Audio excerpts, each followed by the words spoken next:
Jordan 1 Low na very limited at ang nag-design niya ito, isa lang namang sikat na NBA superstar. Wow!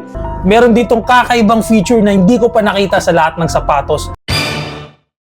At yung OG colorway nito, di mo expect kung gaano kataas ang price. Once again, this is Lex, your sneaker specialist of collector finds. This is the Jordan 1 Low, designed by Zion Williamson. Oh, yes. At ang colorway nito is the Voodoo Alternate. Tara, focus natin. Actually, ngayon ko palang in-unbox to para sabay tayo mag-react. Uy, para talagang pangkukulam kasi meron siyang skull dito. And then, ito, may botones pa. Tapos ito yung mga tahisa doll. Ayan. May extra laces din. Here. Check natin yung isa. Ay, bali dalawa pala yung extra laces niya. Ay, tatlo. Ayan, meron pa isa.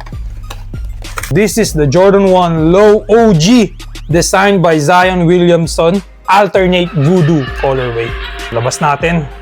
So the story behind this colorway is because of his team na New Orleans Pelicans, kasi ang New Orleans ay kilala sa mga pangbabarang o kaya pangkukulam. Yan. Pag sa Philippines, parang sa provinces natin, that's the story behind the Voodoo colorway.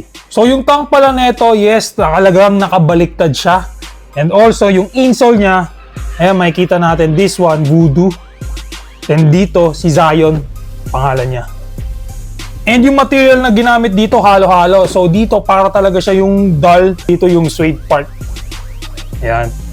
At yung pinakamalupit dito na never ko pa nakita sa lahat na sapatos is this one. Ito, yung likod niya. Oh, di ba? Ang ganda. Di ko pa nakita to sa lahat na sapatos. So, hats off kay Jordan, no? So, pwede mo din siyang suotin ng ganyan kung trip mo. Yan.